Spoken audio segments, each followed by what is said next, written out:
Alright, this is the ice maker for a Bosch B36FD50SNS. And a lot of people are having issues with this ice maker. Me personally, it was giving me a E2 error, maybe E02 or E2, I forget which, and it would stop making ice.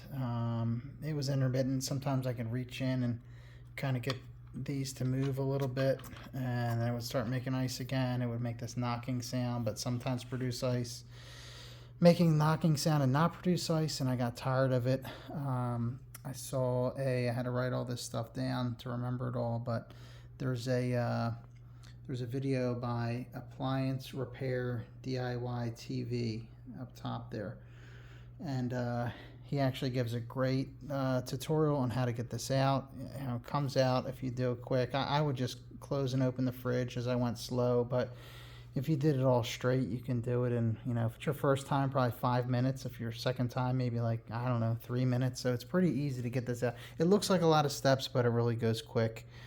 So once I got this out, there's a front cover of the ice maker. It goes on there, and it's held on by 4T10 Torx screws. So you take them out and you can see the gears. You have the little circuit board, and you got these gears in there. You got a top gear. That little gear below it is actually attached to the motor, and that's what spins it. And then below that you have another gear that actually is right attached to this little knob that goes to the circuit board. Alright, so what I first noticed when mine came out, my gears were all like misaligned, especially this top one. And that pin, or axle, or whatever you want to call it, a pin's probably the best way to say it. As you can see it right there, it goes through the middle of the wheel. That was pushed all the way out and was basically touching the circuit board.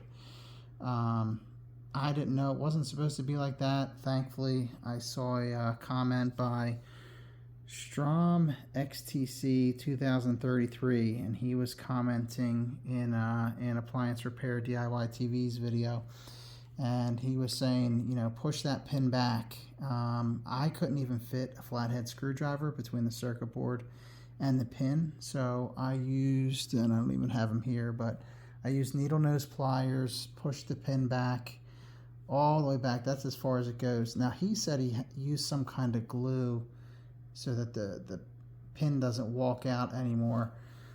He said it was some kind of almost like solid glue. I don't have anything like that. I only have like super glue, and I was afraid to put that on the pin there and have the wheel with the teeth and all fused to that little axle bolt, because I figured that it spins around that little pin, and I didn't want them fused together so that the wheel couldn't move. I don't know. Maybe they move together. I'm not sure, but I didn't want to risk that.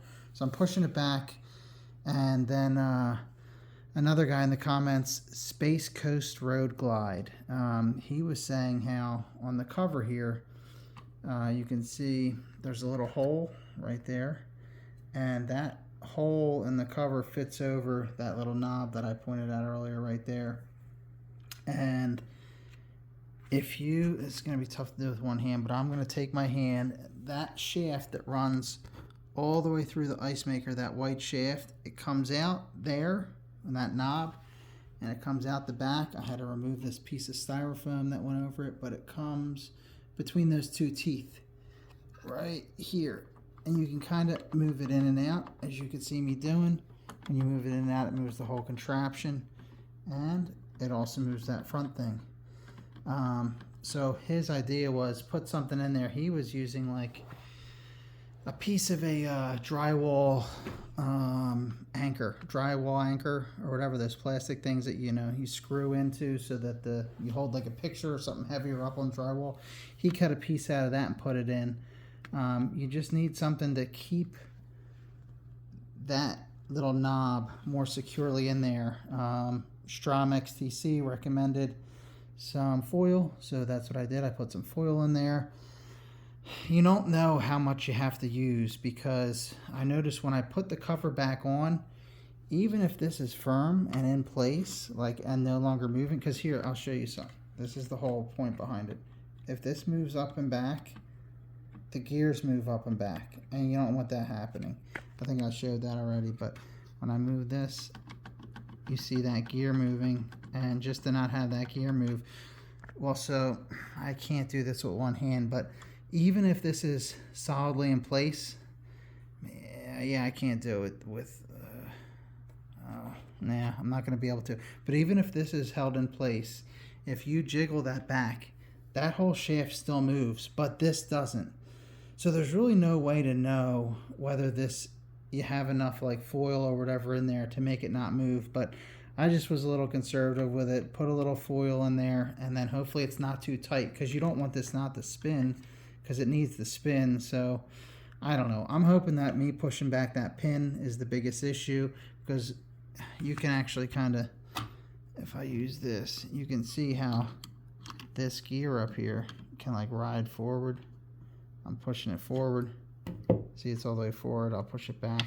So you can see how that can ride, and that's why my whole mechanism was like out of place, and the teeth were just slipping. So I don't know. We'll see what happens. Hopefully this fixes it.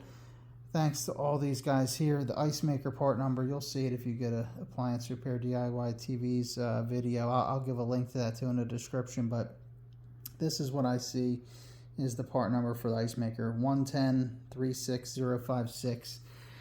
I actually have a warranty that I bought through Lowe's when I bought the fridge, that I could get a new ice maker, but people were saying that that would just go ahead and fail too, and I didn't want to have to go through the hassle of like multiple visits with techs that don't know what they're doing, replacing the wrong thing or whatever. So I was like, I'll just try it myself. We'll see. Push that pin back, put that little bit of foil in there. I'll bolt this back together. My kitchen's all a mess. I'll you know, here's a piece of the ice maker there, 2 pieces actually. I'll put that back together. There's the front cover of it, and the tools and everything I have out. There's the actual ice tray. So I don't know, fingers crossed. Hopefully we fix the issue. Like and subscribe. See you, slops.